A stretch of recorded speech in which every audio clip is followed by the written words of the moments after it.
ओमकार सुनाई नहीं देना चाहिए और भगवा दिखाई नहीं देना चाहिए। ये सिर्फ कहने की बात नहीं है, हमारे निजाम का हुक्म है।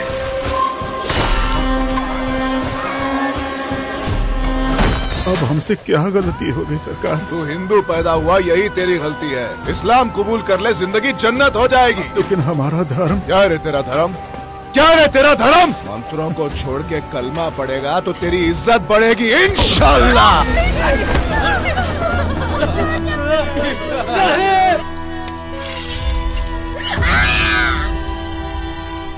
कश्मीर में जो हिंदुओं का नरसंहार हुआ था उसके बारे में सबको पता था, लेकिन एक्चुअली में क्या हुआ था और किस इंटेंसिटी के साथ हुआ था इसके बारे में लोगों को पता नहीं था। जब द कश्मीर फाइल्स मूवी आती है उसके बाद लोगों को पता चलता है कि आखिर कश्मीर के अंदर हुआ क्या था, कैसे हुआ था, किस इंटेंसिटी में हुआ था, किस किस तरीके से हिंदुओं का नरसंहार किया गया था। कश्मीर के हिंदुओं को ये फील कराया गया था कि तुम्हारे लिए मरना ज्यादा आसान होगा यहाँ पे जिंदा रहने से, और कुछ इसी प्रकार की चीजें भी हैदराबाद के अंदर भी हुई थी जब हमारे देश को आज़ादी मिली थी उसके बाद। लेकिन इसके बारे में बहुत कम लोगों को पता था, और अब इसी के ऊपर एक फिल्म आई है रजाकर, और इसके बाद शायद लोगों को पता चले कि आखिर हैदराबाद के अंदर हिंदुओं के साथ क्या हुआ था। क्योंकि भाग्यनगर AKA हैदराबाद के अंदर जो हिंदुओं के साथ हुआ था उसके बारे में लोगों को पता होना चाहिए। और आप लोगों को जानकर हैरानी होगी कि असदुद्दीन ओवैसी की जो पॉलिटिकल पार्टी है, जो कि अक्सर बयानबाजी करते हुए नजर आता है, हिंदुओं के खिलाफ बोलता है, उसकी जो पॉलिटिकल पार्टी है AIMIM, और रजाकर इसी AIMIM का एक हिस्सा हुआ करते थे, और उसमें पे AIMIM का नाम हुआ करता था MIM।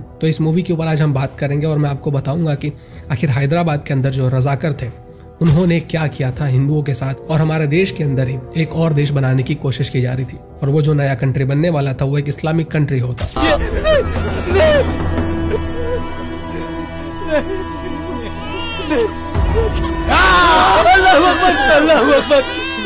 बदलेंगे, धर्म बदलेंगे।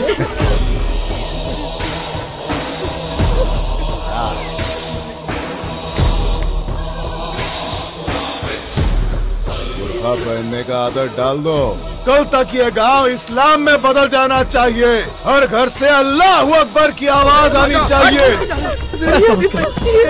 मकबूल का हाथ लग गया तो ये छोटी बच्ची जवान हो जाएगी। इस गांव के अब सारे मर चुके हैं। जो औरतें बची हैं अब उनसे निकाह करो और बच्चे पैदा करो, इससे हमारा खानदान बढ़ेगा।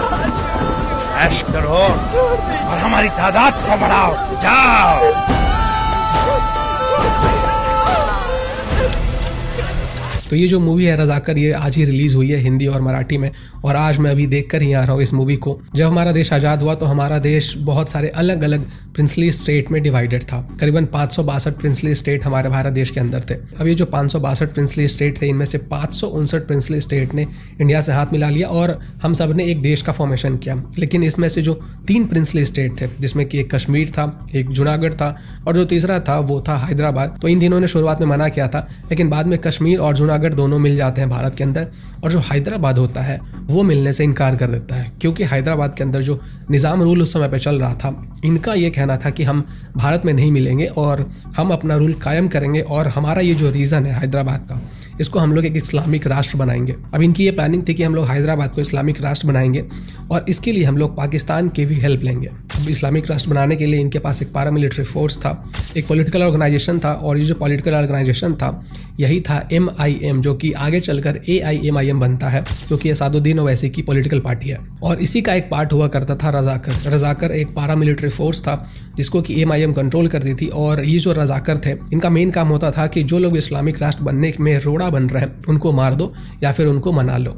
और ये जो पैरामिलिट्री फोर्स था इसी को रजाकर कहा जाता था। इन लोगों ने अपने लोगों को ड्रेस पहनाए हुए थे, पुलिस की जैसे खाकी वर्दी पहनाई हुई थी, इनको बंदूक दिए हुए थे, इनको अलग अलग वेपन्स दिए हुए थे। और ये लोग क्या करते थे कि प्राइमरीली जो हिंदूज होते हैं उनको टारगेट करते थे, मारते थे, पीटते थे, उनको कन्वर्ट करने की कोशिश करते थे कि तुम कन्वर्ट हो जाओ, क्योंकि ये जो हमारा एरिया है हैदराबाद या फिर भाग्यनगर का, इसको हम लोग कन्वर्ट कर देंगे इस्लामिक राष्ट्र में, और अगर तुम्हें यहाँ पे जीना है तो तुम्हें कन्वर्ट होना पड़ेगा। अपने मूवी के ट्रेलर में तो एक डायलॉग सुना ही होगा, ओमकार सुनाई नहीं देना चाहिए और भगवा दिखाई नहीं देना चाहिए। ओमकार सुनाई नहीं देना चाहिए और भगवा दिखाई नहीं देना चाहिए। ये सिर्फ कहने की बात नहीं है, हमारे निजाम का हुक्म है।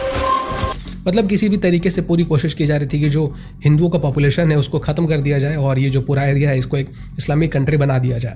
अब क्योंकि एक एक करके हिंदुओं को मारा जा रहा था, उनको काटा जा रहा था, जो महिलाएं थे उनके साथ बलात्कार किया जा रहा था, मतलब जितने भी एट्रोसिटीज़ हो सकते थे वो सब कुछ किया जा रहा था ताकि जो लोग हैं उनके अंदर एक फियर हो, एक डर हो कि कोई भी इस इस्लामिक राष्ट्र के अगेंस्ट ना जा सके, इसके अगेंस्ट कुछ बोल ना सके और खुद को कन्वर्ट करे इस्लाम के अंदर। अब ये जो मारकाट बलात्कार वगैरह बहुत ज़्यादा बढ़ जाता है, कुछ ज़्यादा ही बढ़ जाता है, तब जो सरदार वल्लभ भाई पटेल होते हैं वो एक बहुत ही कड़ा स्टेप लेते हैं और एक ऑपरेशन शुरू करते हैं जिसमें कि वो हमारे आर्मी के जवान होते हैं उनको पुलिस की वर्दी पहनाते हैं और फिर हैदराबाद को चारों तरफ से घेर लेते हैं ताकि किसी को ये ना लगे कि ये एक मिलिट्री एक्शन है, ये एक पुलिस एक्शन हो रहा है। अब हैदराबाद को चारों तरफ से घेरने के बाद मिलिट्री एक्शन शुरू होता है। अब ये जो रजाकर्स थे, इनकी जो पूरी सेना थी, ये उन्हीं लोगों को प्राइमरीली टारगेट करती थी जो गरीब होते थे या फिर जो कमजोर होते थे। जब इनका सामना इंडियन आर्मी से होता है तो ये लोग उनके सामने टिक ही नहीं पाते हैं और 4-5 दिनों के अंदर ही ये जो पूरा ऑपरेशन होता है ये खत्म हो जाता है। इस ऑपरेशन को नाम दिया गया था ऑपरेशन पोलो और इसी ऑपरेशन के बाद जो हैदराबाद या फिर भाग्यनगर जिसका नाम हुआ करता था,